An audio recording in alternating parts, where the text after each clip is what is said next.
Hello नमस्ते, मैं हूं Manisha. Welcome to R S only. और शुरू से शुरू बात करते हैं, ठीक है ना। बिल्कुल शुरू से बात करेंगे और देखेंगे कि इस एग्जाम का सही अप्रोच क्या होना चाहिए। क्या होता है कि हमने स्कूलिंग कर ली पूरी, हमने कॉलेज भी कर लिया, लेकिन हमारा हमेशा से मन था कि भाई हमें एडमिनिस्ट्रेटिव सिस्टम में जाना है, ब्यूरोक्रेसी में एंटर करना है। And this is one of the most lucrative and possibly less in competition post है। तो मुझे ये चाहिए, मुझे आरएस बनना है, ओके। लेकिन हमारे पास में या तो प्रॉपर गाइडेंस नहीं होती है, या फिर हमारे पास में एक प्रॉपर क्या कहते हैं रोड मैप नहीं होता है, एक प्रॉपर स्ट्रैटेजी नहीं होती है कि मैं इसको अप्रोच कैसे करूं, ठीक है। राइट, मुझे पता है क्या तकलीफ है।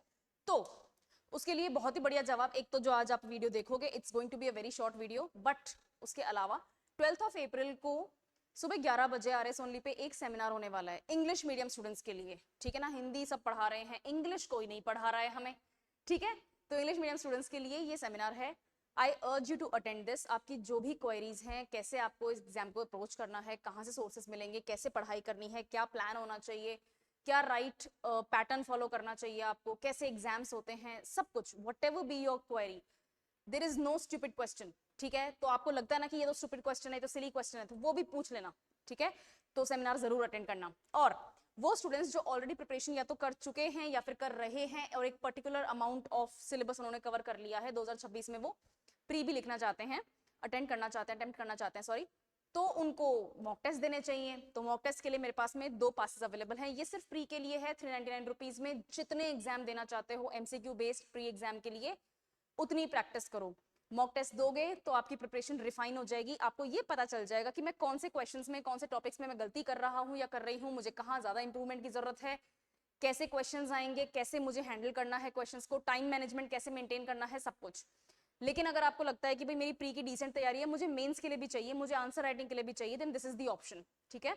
तो 799 रुपीज में अनलिमिटेड टेस्ट प्री और मेंस के लिए। इसमें आपकी आंसर कॉपीज भी चेक होंगी, कैसे होंगी, कहां से सोल्यूशन मिलेगा, एवरीथिंग, जो भी क्वेरी है सेमिनार में भी पूछ सकते हो, वरना डिस्क्रिप्शन बॉक्स में एक फोन नंबर है और एक गूगल फॉर्म है। गूगल फॉर्म को फिल करके सबमिट कर दो, आपकी फ्री काउंसलिंग हो जाएगी। इट्स रियली गुड, टीम बहुत टैलेंटेड है इस मामले में कि आपका जो क्वेश्चन है ना उसको आराम से एड्रेस कर ले, ठीक है।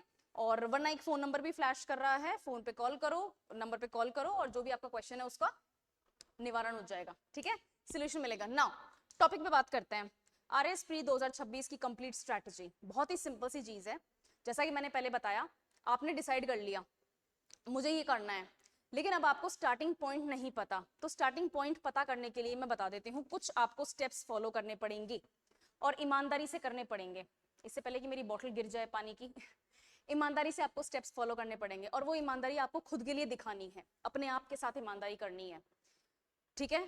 तो कुछ स्टेप्स हैं, कुछ बेसिक आपको पैटर्न फॉलो करना है, कुछ कंसिस्टेंसी होनी चाहिए, कुछ डिसिप्लिन चाहिए, थोड़ा बहुत मोटिवेशन भी चाहिए। मोटिवेशन परमानेंट नहीं होता है बाय द वे। अगर आपको लगता है ना कि मैं बस एक बढ़िया सी धुरंधर सी रील देख लूं और मेरे को मोटिवेशन मिल जाएगा और मैं 4 दिन पढ़ाई कर लूं, ऐसा नहीं होता है। मोटिवेशन बहुत फिकल होता है, क्योंकि मोटिवेशन बहुत ज्यादा एनर्जी कंज्यूम करता है, ठीक है। और हम, ये सिर्फ ह्यूमन की ही बात नहीं है, ये सभी लाइफ फॉर्म्स की बात है। हम एनर्जी को कंजर्व करना चाहते हैं, हम एनर्जी को स्पेंड नहीं करना चाहते, राइट। तो एनर्जी बची रहे उसके लिए मोटिवेशन पे डिपेंड नहीं होना है, आपको कंसिस्टेंसी और अपना मैनेजमेंट करना है प्लान का, ठीक है। आपको एक हैबिट डेवलप करनी है, मतलब सिंपल सी बात है, पढ़ाई की आदत डालनी है, ठीक है। चलो स्टार्ट करते हैं इस टॉपिक के साथ में कि अगर आप पहली बार इस एग्जाम को अप्रोच करो तो आपको क्या चीजों की जरूरत है। सबसे पहले तो आपको चाहिए 2 चीजें, और वो दोनों एक साथ चाहिए।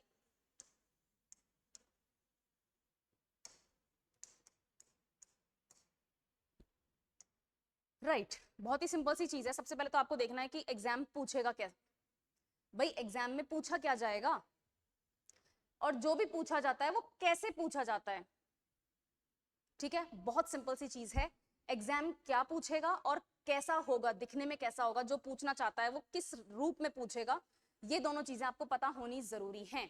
अब मैं ये नहीं कहूंगी कि आपको सिलेबस बिल्कुल रट मारना है, आपको एक एक शब्द पता होना चाहिए और सिलेबस ही लर्न करते रह जाओगे, फिर सिलेबस के अंदर जो लिखा है ना उसके बारे में बात नहीं कर पाओगे, तो ऐसा नहीं है। लेकिन हाँ, आपको मोटा माटी अंदाजा होना चाहिए, ठीक है। आपके हिस्ट्री में कौन कौन से मेजर टॉपिक्स हैं, कौन कौन से टाइम पीरियड्स को डिवाइड किया गया है, किस तरह से ज्योग्राफी के आपको स्टार्टिंग करनी है, कोई रेकमेंडेड बुक्स वगैरह है, वो सारी बात अपन करने वाले हैं। तो सिलेबस आपको पता होना जरूरी है, कुछ नहीं है, आरपीएससी की वेबसाइट पे जाओ या फिर आरएस ओनली की वेबसाइट पे जाओ और आपको सिलेबस मिल जाएगा। आपको सिलेबस करना है डाउनलोड।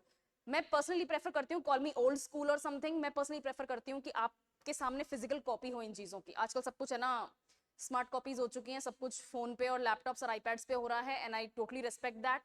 बट खुद के हाथ से लिखा हुआ या फिर प्रिंट फॉर्म में खुद के सामने कुछ होता है ना, उसकी बात ही कुछ और होती है, ठीक है। तो सिलेबस को प्रिंट कर लो और अपनी टेबल पे रखो, सबसे पहली चीज। दूसरी चीज, मैम इसका क्या करना है, कहां से कंसिडर करें? सिंपल सी चीज है, आपको 2013 से एग्जाम लेना शुरू करना है और 2024 का इसके बीच में 6 प्री एग्जाम्स हुए हैं और 6 मेंस हुए हैं, ठीक है। इसके बीच में 6 प्री एग्जाम्स हुए हैं। आपको इन 6 प्री एग्जाम्स को प्रिंट फॉर्म में अपने पास में लेना है। और अब सेकंड टास्क जो आपको करनी है वो करनी है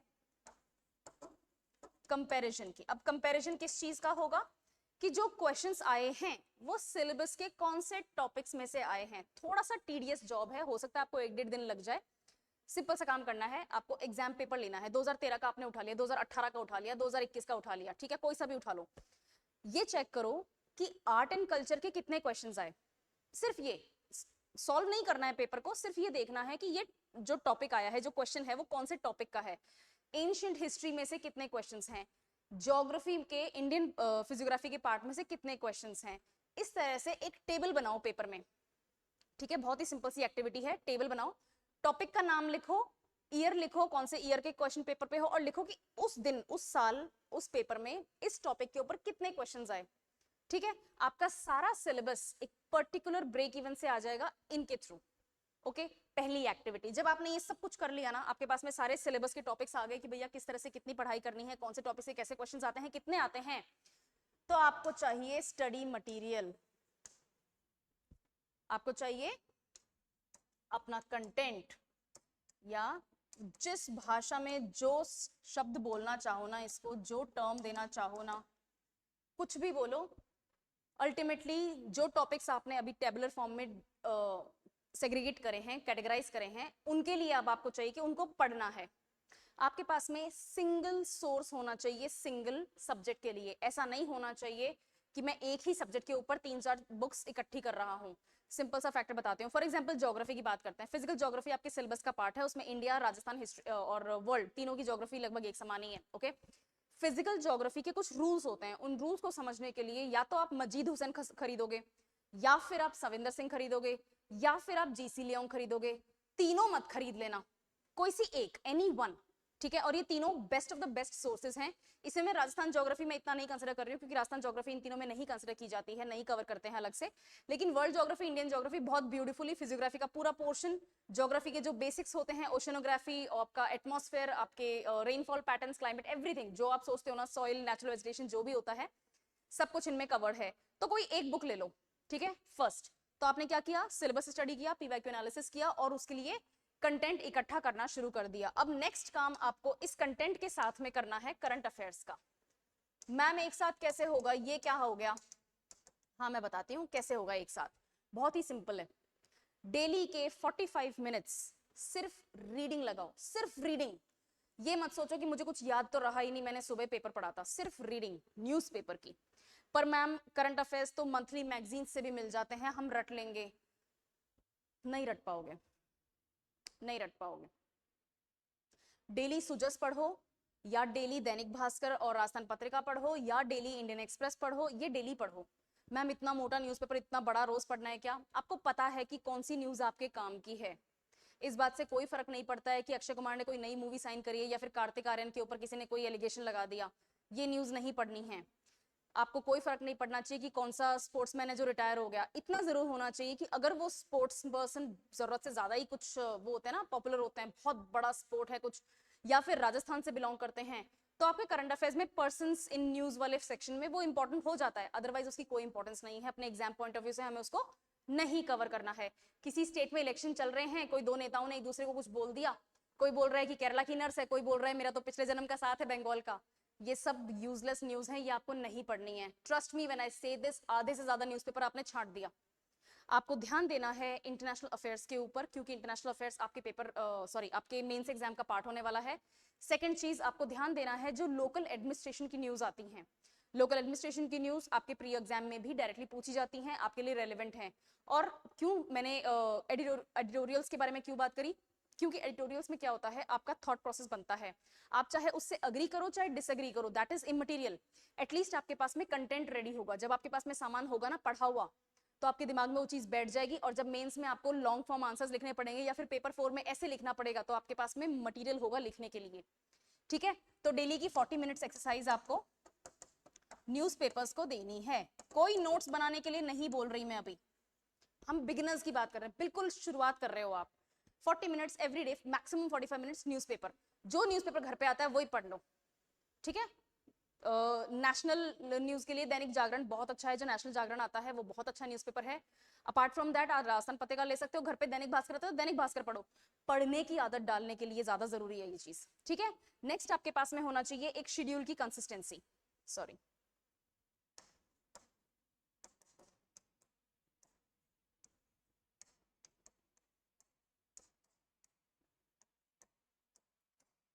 पढ़ाई का एक प्रॉपर फॉर्मेट फॉलो करो। यूं नहीं कि आज 2-3 घंटे पढ़ाई करी, कल 6 घंटे पढ़ाई कर रहे हो और परसों पता चले गायब ही है मामला। ऐसे नहीं करना है, आपको अपने घंटे डिवाइड देने पड़ेंगे। अगर कोई ये बोल रहा है कि नहीं क्वालिटी इज मोर इंपॉर्टेंट, वही काम 3 घंटे में हो सकता है जो कोई 12 घंटे में कर रहा है, इस बात में सच्चाई भी है और झूठ भी है। क्वालिटी मैं मानती हूं कि रिवीजन के टाइम ज्यादा इंपॉर्टेंट है। अभी जितना ज्यादा बल्क ले सकते हो उतना लो, आप खुद, आपका माइंड खुद फिल्टर आउट करने लग जाएगा। कुछ दिन लगेंगे, हो सकता है हफ्ता 1.5 हफ्ता लगे, लेकिन आपका माइंड खुद फिल्टर आउट कर देगा बहुत सारी न्यूज को, ठीक है। तो वो फिल्टर आउट करने का मौका माइंड को तब दोगे जब आप बहुत सारे घंटे इस काम में लगाओगे। ट्रस्ट मी, 6 से 8 घंटे मिनिमम चाहिए ही चाहिए आपके लिए। अगर आप बिगिनर हो तो एब्सोल्यूट बिगिनर हो, पहली बार लक्ष्मीकांत खोल के देख रहे हो पॉलिटी की, पहली बार मजीद हुसैन खरीदी है जिंदगी में, तो फिर आपको ये टाइम देना पड़ेगा। और ये टाइम दे रहे हो तो ये टाइम आपके लिए एक हैबिट की तरह होना चाहिए। ये जो वर्ड है कंसिस्टेंसी, ये बहुत जरूरी है। आज कर लिया कल कर लिया पर 2 दिन तक अब गायब है, ऐसे नहीं करना है। पढ़ाई की हैबिट डालनी है,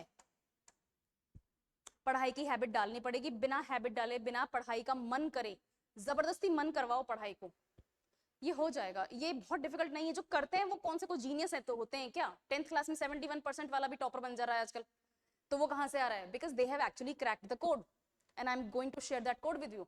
मैं उसी कोड तक आ रही हूँ, ठीक है। नेक्स्ट आपको करना है नोट्स मेकिंग की एक्सरसाइज। अब ये नोट मेकिंग, मैम अभी तो बोल रहे थे कि करंट अफेयर्स करो तो नोट्स मत बनाओ, अब हम थोड़ा बहुत आगे बढ़ रहे हैं, अब हम नोट्स बनाएंगे, ठीक है। नोट्स 2 तरीके से बनते हैं। पहले तो होते हैं डिस्क्रिप्टिव नोट्स। ये जो डिस्क्रिप्टिव नोट्स होते हैं ये आपकी स्टेज 1 होती है। आपने बहुत सिंपल सी बात बताती हूँ, चलो ठीक है, पॉलिटी का वर्ड आ गया था अभी मुंह पे, तो पॉलिटी पे ही चलते हैं। आपने लक्ष्मीकांत खरीद ली पॉलिटी सीखने के लिए कि भैया पॉलिटी अपने तो कोर्स में है, लक्ष्मीकांत में आपका बल्क ऑफ सिलेबस कवर होता है, बहुत बढ़िया, आपने पॉलिटी ले ली लक्ष्मीकांत, ठीक है। ऐसा नहीं है कि आप उसकी रीडिंग लगाना शुरू करोगे और वो आपको याद होती रहेगी और एक दिन अचानक से आप शॉर्ट नोट्स बनाओगे और उसी में से रिवाइज करके आपको सब कुछ याद हो जाएगा। नहीं, आपको कुछ कुछ जगहों पे सच में डिस्क्रिप्टिव नोट्स बनाने पड़ेंगे। और मैं ये नहीं कह रही कि फुल सेंटेंसेस पैराग्राफ लिख डालो, नहीं, लेकिन छोटी छोटी डिटेल्स आपको बार बार मेंशन करनी पड़ेंगी।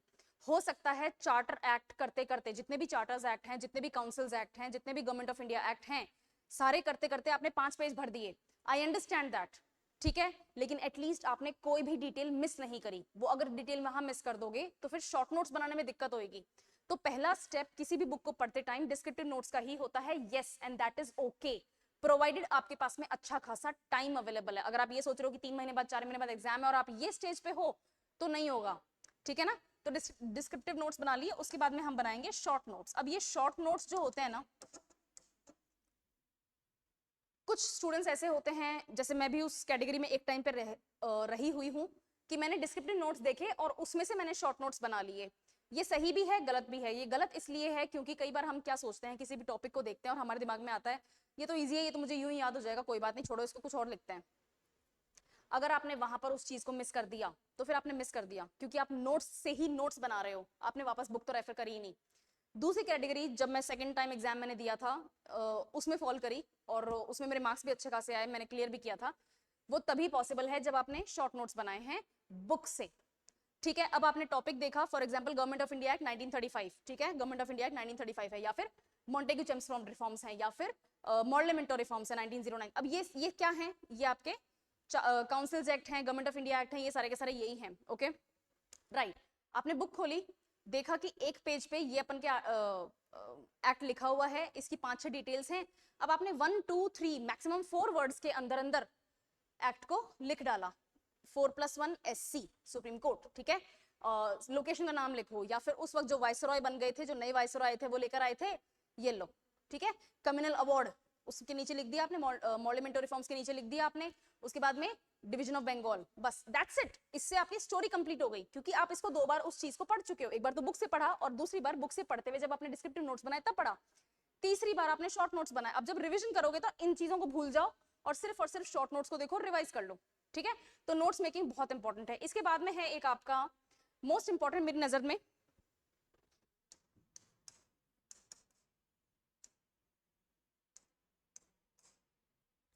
इसके बिना नहीं होगा, ठीक है। आपने पढ़ाई कर ली, आपने कंटेंट इकट्ठा कर लिया, आपने करंट अफेयर्स भी डिसेंट तैयार तरीके से कवर कर लिया है, आपको पढ़ाई की आदत भी लग गई है, और आपने एक पर्टिकुलर अमाउंट ऑफ सिलेबस, जो साइज ऑफ सिलेबस है आपका, बल्क ऑफ सिलेबस, उसमें से काफी कुछ आपने कवर भी कर लिया और हो गई पढ़ाई।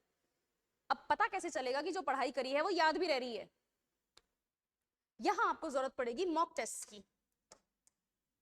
मैम वापस से आप अपनी सीरीज को सेल करने की कोशिश कर रहे हो? नहीं नहीं, हाँ सीरीज में सेल करना चाहती हूँ, क्योंकि मैंने सीरीज बहुत अच्छे से डिजाइन करवाई है, यहाँ पर स्टाफ बहुत अच्छा है, सबने बहुत पर्सनल ध्यान रख के सीरीज बनाई है।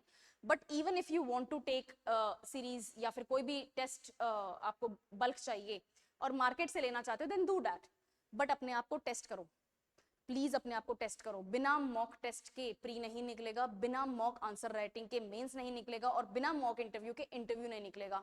वो 3rd वाली स्टेज मैंने नहीं करी थी, एंड आई एम हियर, ठीक है। मॉक टेस्ट दो, अपने आप को टेस्ट करो। इसके बाद में जो मुझे लगता है इन सब का एक फाउंडेशन होगा,